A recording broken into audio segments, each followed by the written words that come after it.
Je veux une glace. Je peux faire ce gâteau. J'aime vous aider. இனிமேல் நீங்க இப்படி கதைக்காதீங்க. ஏன்னு சொல்லி சொன்னா இந்த வாக்கியங்கள் வந்து சின்ன பிள்ளைகள் கதைக்கிற மாதிரியும் இருக்கும், அதே சமயம் மரியாதை இல்லாம கதைக்கிற மாதிரியும் இருக்கும். இந்த வீடியோவில் இந்த 3 வேர்புகளையும் வச்சு, அதாவது vouloir, pouvoir, aimer, இந்த 3 வேர்பையுமே வச்சு என்னண்டு நாங்கள் மரியாதையாக கதைக்கிறோன்னு சொல்லித்தான் இந்த வீடியோவில் நான் உங்களுக்கு சொல்ல போகிறேன். வீடியோவுக்கு போகிறதுக்கு முதல் இதில் தெரிகிற இந்த உணர்விட பேரை ஃப்ரெஞ்சில் நீங்கள் வந்து எனக்கு கொமெண்டில் எழுதுங்க. என்னோட கூது ஃபான்ஸே வர விருப்பம்னு சொல்லி சொன்னால் என்னோட மெயில் அட்ரஸுக்கு மெயில் அனுப்புங்க. அதே மாதிரி டெல்ஃப் எக்ஸாமுக்கு உங்களை தயார்படுத்தணுமென்றாலும் என்னோட மெயில் அட்ரஸுக்கு நீங்கள் மெயில் அனுப்புங்க. இதை ஏன் நான் இப்படி கதைக்க வேணாமன்னு சொல்கிறேன்னு சொல்லி சொன்னால், நீங்கள் அடல்ட்டாக இருந்தீங்கன்னு சொன்னால் நீங்கள் வந்து மரியாதையாக கதைக்கணும். அப்படி கதைக்கிறதுக்கு இந்த 3 வேர்புகளையுமே நாங்கள் எப்படி பயன்படுத்தணும்னு சொல்லி பார்ப்போம். இந்த 3 வேர்புகளையுமே வந்து நாங்கள் கண்டிஷனல் என்ற ஒரு ஃபார்முலா தான் நாங்கள் இதை பயன்படுத்தினோம்னு சொல்லி சொன்னால் இது வந்து மிகவும் மரியாதையான சொல்லாக மாறிவிடும். இப்போ அது என்னண்டு பாவிக்கிறோன்னு சொல்லி அதுக்குரிய சில உதாரணங்கள் பார்ப்போம். முதலாவதாக பார்க்குற வேர்ப் வந்து vouloir. இந்த vouloir வேர்பை வந்து நாங்கள் கண்டிஷனலாக வந்து என்னண்டு பாவிக்கிறோன்னு சொன்னால் voudrais சொல்லி பாவிப்போம். இப்போ அதுக்குரிய கான்ஜுகேஷன் இதில் இருக்குது. சரியா? இப்போ ஜூவுக்கு நான் என்ன சொல்ல போகிறேன்னு சொன்னால் ஜு voudrais சொன்னோம்னு சொன்னால் மிகவும் மரியாதையாக இருக்கும். ஜு வு என்று சொல்லி சின்ன பிள்ளைகள்லாம் அதை பாவிப்பினும். என்னென்னு சொன்னால் இப்போ அவைக்கு அடுத்தடுத்து இப்போ என்னென்று கதைக்கோணும்னு தெரியாதபடியாக கேட்குறத வச்சு கதைச்சு பழக வேணும். இப்போ இதுக்கு சில உதாரணங்கள் பார்ப்போம். Je voudrais prendre un rendez-vous s'il vous plaît. என்ற தயவு செய்து எனக்கு ஒரு சந்திப்பு எடுக்க வேண்டும். ரெண்டாவது Je voudrais un café s'il vous plaît. என்ற தயவு செய்து எனக்கு ஒரு கஃபே வேண்டும்.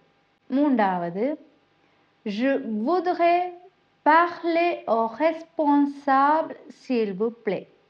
என்ற எனக்கு வந்து அந்த உரிமையாளரோட கதைக்க வேண்டும், இதுக்கு பொறுப்பானவரோட கதைக்க வேண்டும்.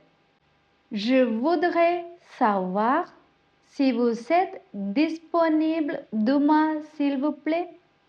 என்ற எனக்கு தெரிந்து கொள்ள வேண்டும், நாளைக்கு நீங்கள் நிற்பீங்களா, ஃப்ரீயாக இருப்பீங்களான்னு தெரிந்து கொள்ள வேண்டும். ஐந்தாவது உதாரணம் Je voudrais savoir à quelle heure commence la réunion s'il vous plaît. என்ற தயவு செய்து எனக்கு தெரிந்து கொள்ள வேண்டும் எத்தனை மணிக்கு இந்த கூட்டம் ஆரம்பம் ஆகிறது என்று. அடுத்தது வந்து pouvoir. pouvoir வேர்பை வந்து எப்படி நாங்கள் கண்டிஷனலாக பாவிக்கிறோன்னு சொல்லி சொன்னால் ஜூவுக்கு பூஹே என்று பாவிப்போம். சரி, அதில் வந்து கான்ஜுகேஷன் இதில் போட்டிருக்கிறோம். இப்போ ஜூவை வச்சு நாங்கள் ஒரு சில உதாரணங்கள் பார்ப்போம். Vous pourriez venir demain si vous êtes disponible. நீங்கள் ஃப்ரீயாக இருந்தால் நாளைக்கு வர முடியுமா? Je pourrais essayer cette méthode pour résoudre le problème. பிரச்சனையை தீர்ப்பதற்கு நான் இந்த வழியை முயற்சி செய்ய முடியும். Je pourrais vous aider à finir ce projet. இந்த திட்டத்தை முடிப்பதற்கு நான் உங்களுக்கு உதவி செய்ய முடியும். Pourrais-je utiliser votre ordinateur s'il vous plaît? உங்களுடைய கணனியை கம்ப்யூட்டரை நான் பயன்படுத்த முடியுமா? Pourrais-je vous poser une question s'il vous plaît? உங்களை நான் ஒரு கேள்வி கேட்க முடியுமா? இப்படி முடியும் என்ற சொல்ல வச்சு நாங்கள் மரியாதையாக இப்படி பூகே என்ற கொண்டிஷனல் பாவிச்சு என்னென்று வாக்கியங்கள் அமைக்கிறேன்னு சொல்லி பார்த்துட்டேன். அடுத்தது கடைசியாக வந்து ஏமே வேர்பை வச்சு என்னென்று நாங்கள் மரியாதையாக பாவிக்கிறோன்னு சொல்லி பார்ப்போம். ஏமே வேர்புக்கு வந்து நாங்கள் கொண்டிஷனல் என்னென்று பாவிப்போம்னு சொன்னால் எம்ஹேன்னு பாவிப்போம். அதுக்குரிய conjugaison இதில் இருக்குது. இப்போ அதுக்கு சில உதாரணங்கள் பார்ப்போம். J'aimerais visiter Paris un jour. என்றா ஒரு நாள் எனக்கு பகைக்கு போகணும்னு சொல்லி ஆசைப்படுகிறேன். J'aimerais apprendre le français. நான் பிரெஞ்சு படிக்க வேண்டும் என்று ஆசைப்படுகிறேன். J'aimerais passer plus de temps avec ma famille. எனது குடும்பத்துடன் நிறைய நேரத்தை செலவிட வேண்டும் என்று ஆசைப்படுகிறேன். J'aimerais savoir où se trouve la bibliothèque s'il vous plaît. பிப்ளியோதெக் எங்கே இருக்குன்னு சொல்லி நூலகம் எங்கே இருக்குன்னு சொல்லி தெரிந்து கொள்ள ஆசைப்படுகிறேன். அடுத்தது கடைசியாக என்ன பார்க்க போகிறோம்னு சொன்னால் J'aimerais savoir comment remplir ce formulaire. இந்த படிவத்தை இந்த ஃபார்மை வந்து எப்படி நிரப்ப வேண்டும் என்று தெரிந்து கொள்ள ஆசைப்படுகிறேன். இந்த 3 வேர்புமே வந்து நாங்கள் மரியாதையாக கதைக்கிறதுக்கு வந்து கொண்டிஷனல் ஃபார்முலா தான் அதை நாங்கள் பயன்படுத்த வேண்டும்.